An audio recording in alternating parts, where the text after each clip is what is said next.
बहुत समय पहले की बात है। एक गांव में एक मूर्तिकार रहता था। उसे एक मूर्ति बनाने के लिए पत्थर की आवश्यकता थी। वह पत्थर खोजने के लिए जंगल में चला गया। वहां पर उसे एक अच्छा और सुंदर सा पत्थर मिल जाता है जिसे मूर्ति का आकार देना बहुत ही आसान था। वह इस पत्थर को देखकर खुश हो जाता है और उस पत्थर को उठाकर अपने साथ अपने घर ले जाने लगता है।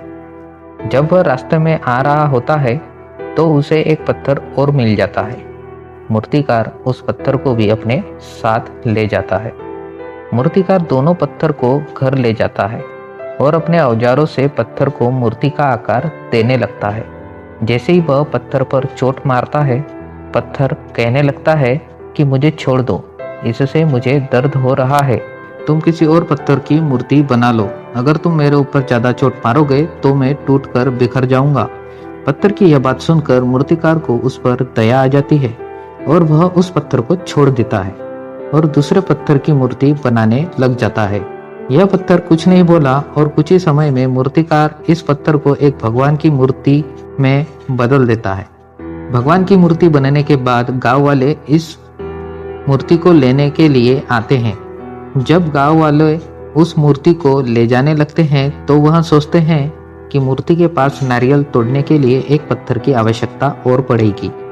इसके लिए वह दूसरे पत्थर को भी अपने साथ ले जाते हैं। गांव वालों ने मूर्ति को मंदिर में रख दिया और उसी मूर्ति के नीचे दूसरे पत्थर को भी रख दिया। जब भी मंदिर में लोग पूजा करने के लिए आते हैं तो वह मूर्ति पर दूध चढ़ाते हैं और फूलों की माला डालते हैं और नीचे रखे पत्थर पर नारियल को फोड़ते थे। इससे पत्थर बहुत परेशान होता था। जब भी लोग उस पर नारियल फोड़ते थे उसको दर्द होता था। इस पर वह पत्थर मूर्ति बने पत्थर से बोलता है कि तुम तो बहुत ही आराम में हो। लोग तुम्हें दूध स्नान कराते हैं और तुम्हें लड्डू का भोग लगाते हैं और मेरी किस्मत तो देखो बहुत ही खराब है।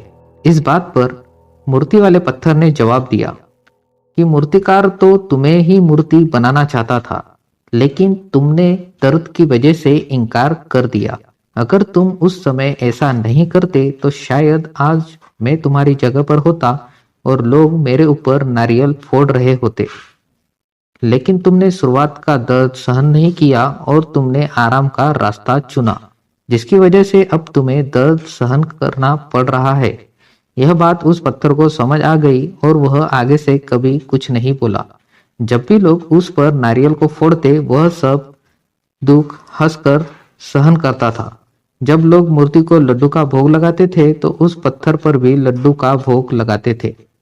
तो यह कहानी से हमें यह सीख मिलती है दोस्तों कि हमें कभी भी किसी भी कठिन से कठिन परिस्थिति में घबराना नहीं चाहिए, क्योंकि शुरुआत में हमारे जीवन में कठिनाइयां आती है लेकिन बाद में सब कुछ ठीक हो जाता है।